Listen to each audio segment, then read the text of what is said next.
இயேசுவின் நாமத்தில் உங்களுக்கு இந்த லெந்து நாட்கள் காலங்களில் ஆண்டுடைய வார்த்தையை சொல்லும்படி உங்களை அழைக்கிறேன். உங்களுக்கு எனது நன்றியை தெரிவித்துக் கொள்ளுகிறேன்.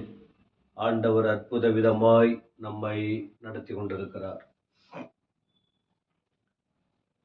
இந்த வாரங்களில் கடந்த வாரம் இந்த வாரம் 40 நாட்கள் தபசு காலம், லெந்து நாட்கள் செய்தி ஒரு வசனங்களை கொண்டு உங்களுக்கு நான் சொல்லுகிறேன்.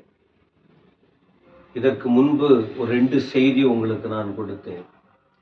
ஆண்டவராகிய இயேசு கிறிஸ்து இந்த உலகத்தில் இருந்தபோது, ஊழியத்தை செய்தபோது, ஊழியத்தை முடித்து கடைசியாக அவரை சிலுவையில் அறைகிற நேரம் வருகிறது. குற்றமற்ற இயேசுவை, பாவம் இல்லாத இயேசுவை, பரிசுத்தமுள்ள இயேசுவை, அவரை கொலைக்காரன் என்று தீர்ப்பு வழங்கி எவ்வளவு கொடுமைப்படுத்தணுமோ அவ்வளவு பாடுபடுத்தி அவரை சிலுவையில் அறைகின்ற நிலை வரும்போது, அவர் சிலுவையில் தொங்கிக் கொண்டு இருக்கும்போதுதான் அவர் சொன்னதான அந்த வார்த்தைகள், அந்த வார்த்தை நேரத்தில் அங்கே இருந்த படை வீரர்கள் என்ன செய்தார்கள் என்கிற விஷயங்களை கடந்த நாட்களில் உங்களுக்கு நான் குறிப்பிட்டேன். சிலுவையில் அறையப்படுவதற்கு முன்பு என்ன நடந்தது என்று மார்க்கு சுவிசேஷத்தின் 15ஆம் அதிகாரத்தின் 23ஆம் வசனத்திலே பார்த்தோம். ஆனால் இப்பொழுது சிலுவையில்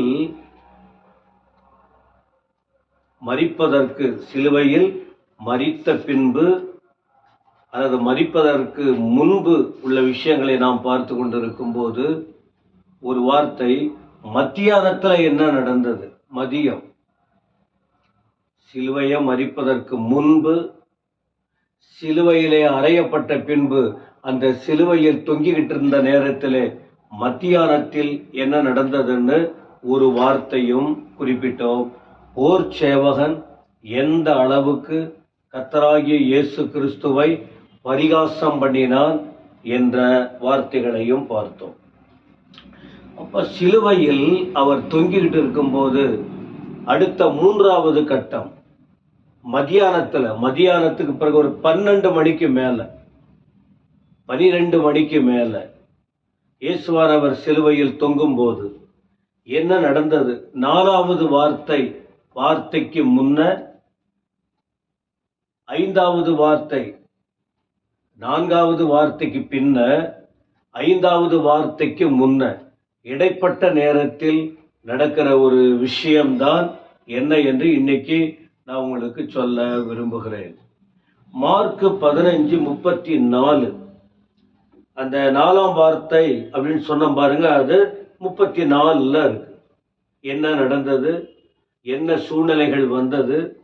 ஆண்டவர் இயேசு இக்கட்டான நிலையிலே சிலுவையை அறையப்பட்டு விட்டார். அந்த சரீரத்தை சுமந்து கொண்டிருக்கிறார். கவலைகள், பாடுகளை அனுபவித்துக் கொண்டிருக்கிறார். மற்றவர்கள் எல்லாம் பரியாசம் பண்ணுகிறார்கள், நிந்திக்கிறார்கள், கேவலப்படுத்துகிறார்கள்.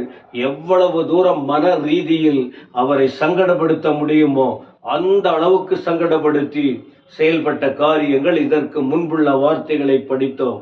இப்போது அந்த இடம் எல்லாம் அந்தகாரம் உண்டாகிவிட்டது. வெயில் நேரம், மத்திய நேரம், கொளுத்தும் வெயில். திடீர்னு பார்த்தா எல்லாம் அந்தகாரமா மாறி இருக்கு. மாறின பிறகுதான் 4வது வார்த்தைய அவர் சொல்றார். அப்ப அங்க உள்ளவங்க நினைக்கிறாங்க, 35ல எலியாவை கூப்பிடுறாரு, அவன் எலியாவை கூப்பிடுகிறான் அப்படின்னு சொல்றாங்க. அப்போ திடீர்னு ஒருத்தவன் ஓடி, 36 பாருங்க, ஒருத்தவன் ஓடி கடற்காளானை காடியில் தோய்த்து அதை ஒரு கோலில் மாட்டி அவருக்கு குடிக்க கொடுத்து, பொறுங்கள், எலியா இவனை இறக்க வருவானோ பார்ப்போம் என்றார்கள். எவ்வளவு கொடூரமான சிந்தனை, கொடூரமான அனுபவம். சரி, ஒரு தாகம் இருக்கிறது, உடல் ரொம்ப கஷ்டம். அந்த நேரத்துல அவர் கூப்பிடுறது சத்தமா அவர் சத்தமா தன்னுடைய வேதனையை வெளிப்படுத்துறாரு. அவங்க அதை தவறாய் புரிந்து கொண்டு எலியாவை தான் கூப்பிடுறான்னு நினைச்சுக்கிட்டு உடனே ஓடுறாங்க. கடற்காளான், கடல்ல இருக்கிற பஞ்சு காளான் இது. அப்புறம் காடியிலே தோய்த்து, ஏற்கனவே கசப்பு நிறைந்ததான ஒரு காடி அங்க இருக்கு. திராட்சை ரசத்தை புளிக்க வச்சிருக்காங்க.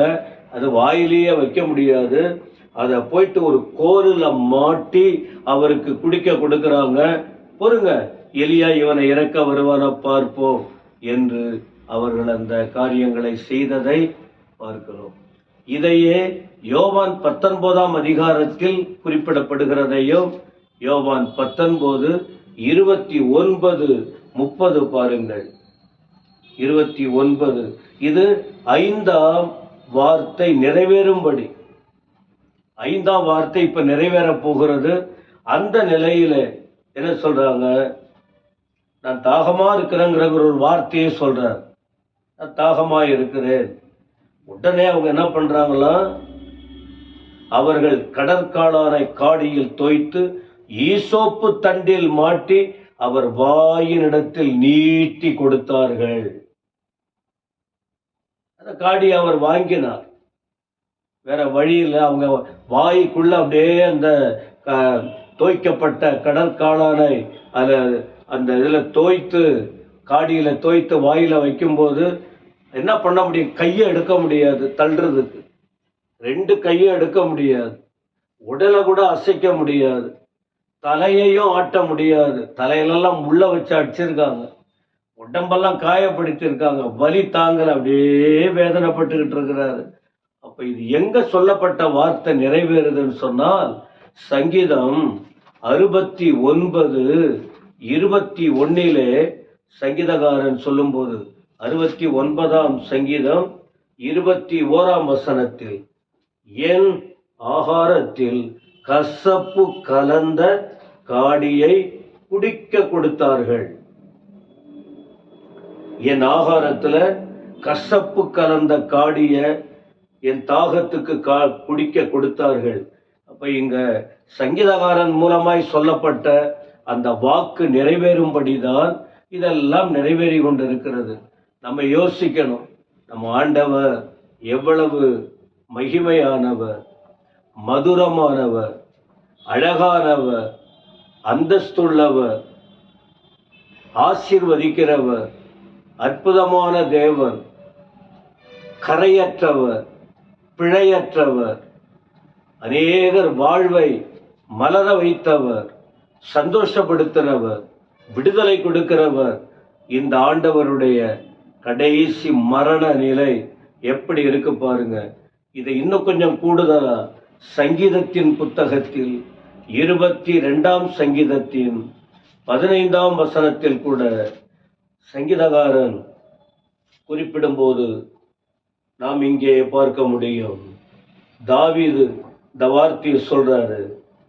22:15, என் பெலன் ஓட்டை போல காய்ந்தது, என் நாவு மேல்வாயோடே ஒட்டி கொண்டது, என்னை மரண தூளிலே போடுகிறீர்.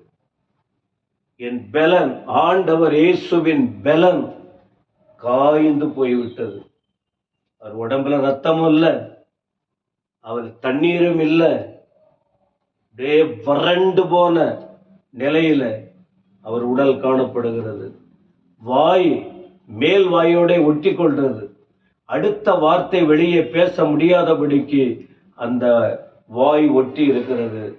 அந்த எந்த நிலையில் இப்பொழுது போராடி கொண்டிருக்கிறார் என்று சொன்னார், அவர் மரணத்தோடு போராடி கொண்டிருக்கிறார். இந்த வார்த்தைக்கு பிறகு நீங்க பார்த்தீங்கன்னா, இந்த வார்த்தைக்கு பிறகு அவர் தன் உயிரை விட்டுட்டார், தன் ஜீவனை விட்டிருக்கிறார் என்பதாக ஒரு சுவிசேஷத்திலும் ஒவ்வொரு விதமாய் எழுதப்பட்டிருக்கும். எனவே இந்த நாளில் உங்களுக்கு சொல்லுகிற வார்த்தை என்ன? ஆண்டவரின் பாடுகளை நினைச்சு பாருங்க. அவர் சிலுவையில் தொங்கும் போது அவர் பட்ட பாடு, வலிகள், வேதனைகள், அவர் அடைந்த காரியங்கள், அவ்வளவு அகோர பாடுகளை நினைவு கூறுங்க. நினைச்சிட்டு நாம வாழ்க்கையில் இவ்வளவு பாடுபட்டு, இவ்வளவு ஆணி அடிக்கப்பட்டு, ஈட்டியால் குத்தப்பட்டு, இரத்தத்தை சிந்தி, அவ்வளவு அகோர பாடுகளை அனுபவித்த ஆண்டவரை இப்பொழுது நாம தெய்வமா ஏற்றுக்கொண்டு இருக்கிறோம். எந்த நிலையில்? சிலுவையில் தொங்குகிற ஆண்டவராக அல்ல, மரித்தோரிலிருந்து உயிரோடு எழுந்ததான தெய்வத்தை நம்பி இருக்கிறோம். அவர் பிள்ளைகளாய் இப்பொழுது மாறி இருக்கிறோம். இன்றைக்கு அவர் நமக்காக நாம இந்த உலகத்துல பாடுபடுறோம், அவமானப்படுறோம், கஷ்டப்படுறோம், பகைக்கப்படுகிறோம், நெருக்கப்படுகிறோம், துன்பப்படுத்தப்படுகிறோம். அப்படிப்பட்டவர்களுக்கு அவர் உதவி செய்கிறவராக மட்டுமல்ல, நமக்காக பரிந்து பேசி கொண்டிருக்கிறார் என்றும் சொல்லப்பட்டிருக்கிறது. ஆக நமக்காக அவர் செய்கிற காரியம் மரித்தும் உயிர்த்தும் இன்றைக்கும் செய்து கொண்டிருக்கிறார். நமக்காக அவர் கூட இருக்கிறார், பரிந்து பேசி கொண்டிருக்கிறார். நாம என்ன செய்கிறோம் அந்த ஆண்டவருக்காக? இதான் கேள்வி.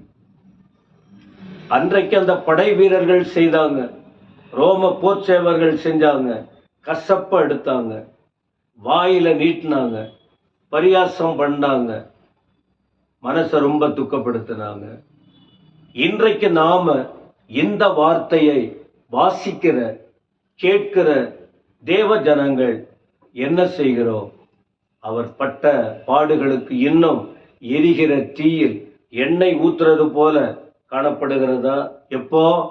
நம்ம தவறுகள் செய்யும்போது, நாம் பாவத்துக்கு போகும்போது, நாம் கர்த்தருடைய பிரமாணத்தை மீறும் போது, கர்த்தருடைய நாமம் நம் மூலமாக தூஷிக்கப்படும் போது அவருக்கு இன்னும் வலியை கொடுக்கிறவராய் இருக்கிறோம். தெரிந்தோ தெரியாமலோ ஏதாவது ஒரு நிலைமை நமக்குள்ளே காணப்பட்டு இருக்கலாம். இதை போல வார்த்தைகளை கேட்கிற நாம, ஆண்டவரே அந்த உங்களுடைய அந்த பாடு மரணங்களை நினைத்து பார்த்து, இப்படிப்பட்ட தியானத்தை சிந்தித்து, இந்த வார்த்தையை நாங்கள் உணர்ந்து முடிந்த வரைக்கும் உங்களுக்கு நோவு கொடுக்கிறவங்களாக அல்ல, உங்களுக்கு சந்தோஷத்தை கொடுக்கிற பிள்ளைகளாக எங்களை மாற்றும் ஆண்டவரேன்னு சொல்லி நீங்க ஆண்டவர்கிட்ட கேளுங்க, தீர்மானிங்க, ஆண்டவருக்காக வாழுங்க. அடுத்த ஒரு வார்த்தையில் சந்திப்போம். கர்த்தர் உங்களை ஆசீர்வதிப்பாராக. ஆமென்.